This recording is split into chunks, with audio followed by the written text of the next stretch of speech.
Bora ver, meu povo. Hoje, pela primeira vez, estou eu aqui, só o coió. Eu acho que eu estou dengoso. Estou com dengue ou chikungunya, como diz aqui popularmente, né?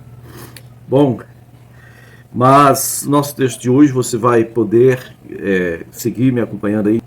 Lucas 11, versículo 37 ao 54, tá bom?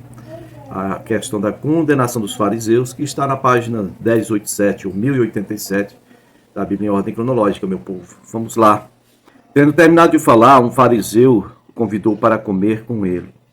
Então Jesus foi e reclinou-se à mesa. Mas o fariseu, notando que Jesus não se lavara cerimonialmente antes da refeição, ficou surpreso.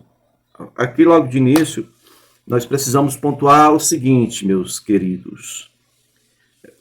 Jesus ele não recusava convites das pessoas que, de repente, queriam a morte dele. Viviam colocando armadilha para ele e tal. Mas aí aparecia alguém, os fariseus, esse que é um caso.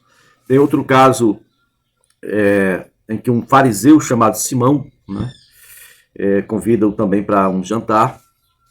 Interessante, Jesus não recusava esses convites. E a outra observação que precisamos fazer aqui é que nós temos o costume de lavar as mãos por uma questão pura e simples de higiene. Aqui é diferente. Verso 38 fala sobre Jesus não se lavar cerimonialmente. É uma cerimônia religiosa. Lavar as mãos antes de comer para eles. Aí, verso 39 diz que o Senhor falou: vocês fariseus limpam o exterior do copo e do prato, mas interiormente são cheios de ganância e de maldade. Insensatos. Quem fez o exterior não fez também o interior? Mas deem o que está dentro do prato, como esmola, e verão que tudo lhes ficará limpo. E aí vai começar os ais, aí a partir do versículo 42. Ai de vocês, fariseus, porque dão a Deus o dízimo da hortelã, da arruda e de toda sorte de hortaliças, mas desprezam a justiça e o amor de Deus. Vocês deviam praticar estas coisas sem omitir aquelas. Ou seja, deviam dar o dízimo de tudo quanto possuem, mas sem omitir a justiça e o amor de Deus, ou a misericórdia, né? Exercício de misericórdia é a versão nossa de um amor prático, amor de Deus. Né?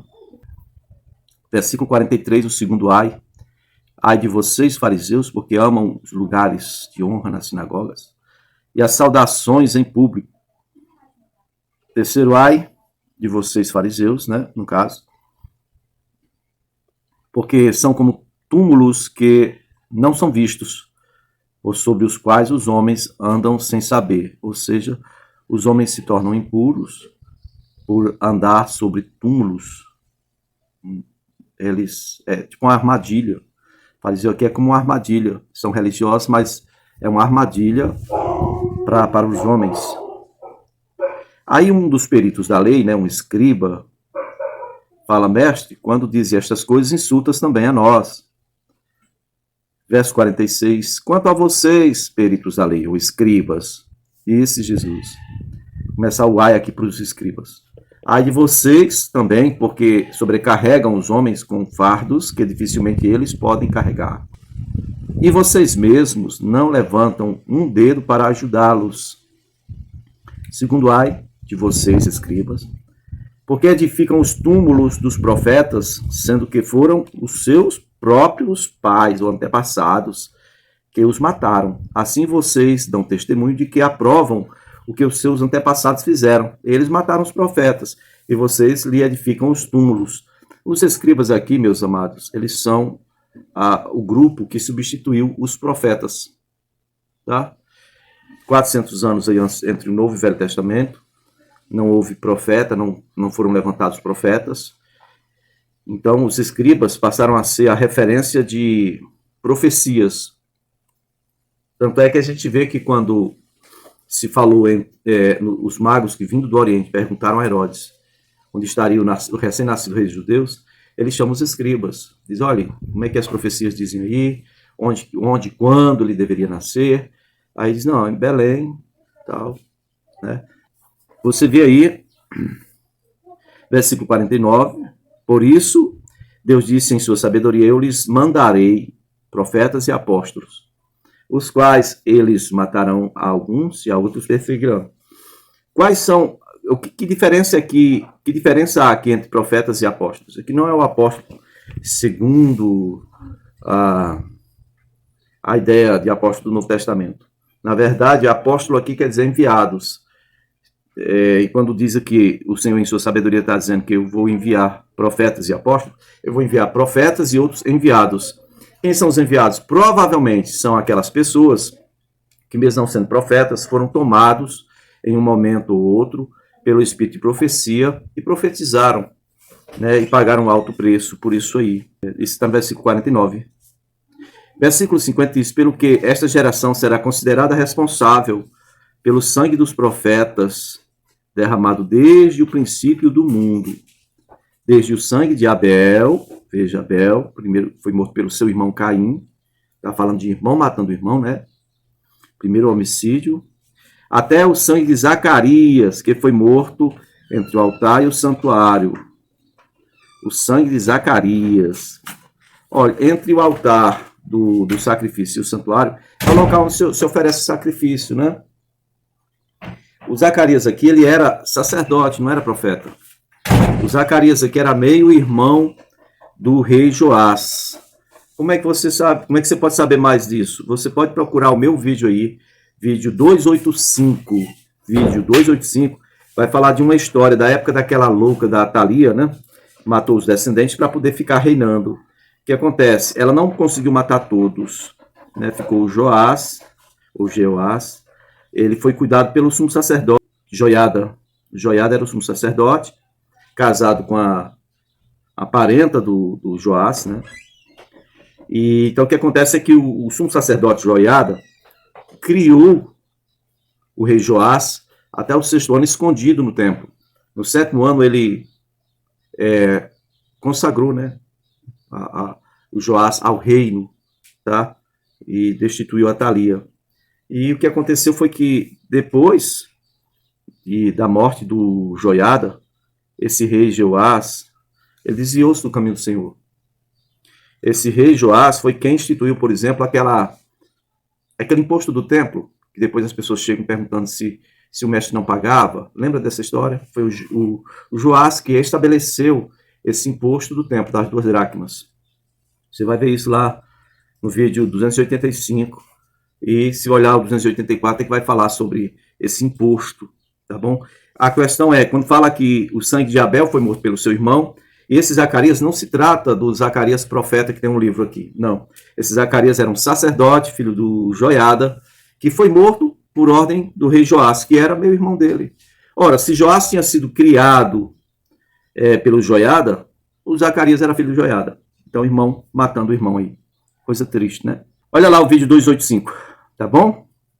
Olha aí o versículo 52, tem um outro ai de vocês, peritos da lei ou escribas, porque se apoderaram da chave do conhecimento, vocês mesmos não entraram e impediram os que estavam prestes a entrar.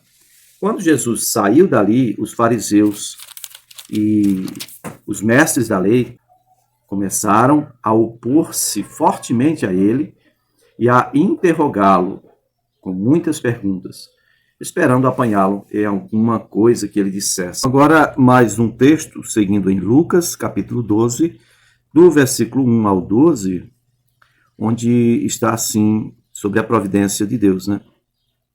Nesse meio tempo, tendo se juntado uma multidão de milhares de pessoas, ao ponto de se atropelarem umas às outras, Jesus começou a falar primeiramente aos seus discípulos, dizendo: tenham cuidado com o fermento dos fariseus, que é a hipocrisia. Fermento não é como o que a gente conhece aqui, eles faziam levedura, né, da massa. Mas hoje você vê, se você for em qualquer padaria, você vê a massa para o pão carioquinha, por exemplo, é da finura de um dedo. Depois sai um pão, uma coisa enorme. Vazio por dentro, né? Geralmente o miolo é pouca coisa. Então mostra uma aparência daquilo que não é. Por isso que o fermento dos fariseus aqui é hipocrisia, né? Versículo 2: não há nada escondido que não venha a ser descoberto, ou oculto que não venha a ser conhecido. O que vocês disserem nas trevas será ouvido à luz do dia. E o que vocês sussurraram aos ouvidos dentro de casa será proclamado dos telhados. Eu lhes digo, meus amigos, não tenham medo dos que matam o corpo e depois nada mais podem fazer.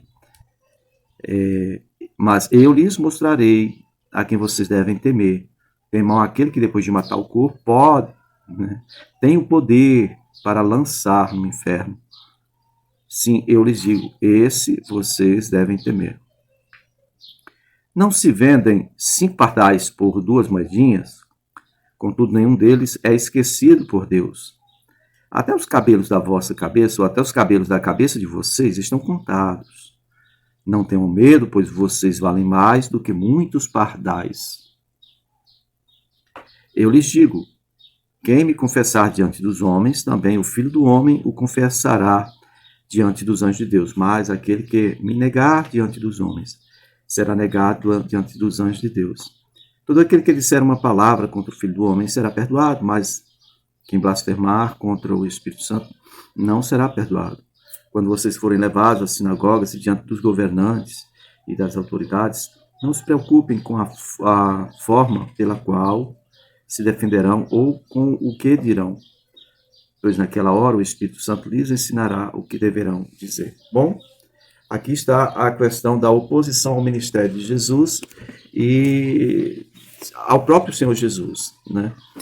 Quando ele começa a dizer aqui, olha, é necessário que vocês se posicionem com relação a isso.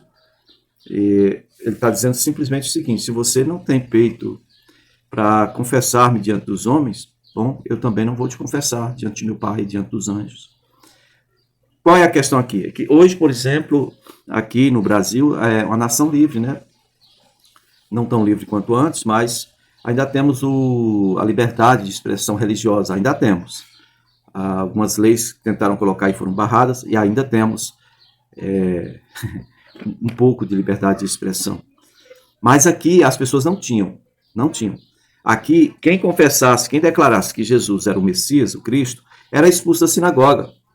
Quem declarasse que Jesus podia ser o Messias ou o profeta, quem é o profeta? Aquele profeta que Moisés falou que viria, né, semelhante a ele, e que o povo deveria ouvi-lo, né? Não é um profeta, é o profeta.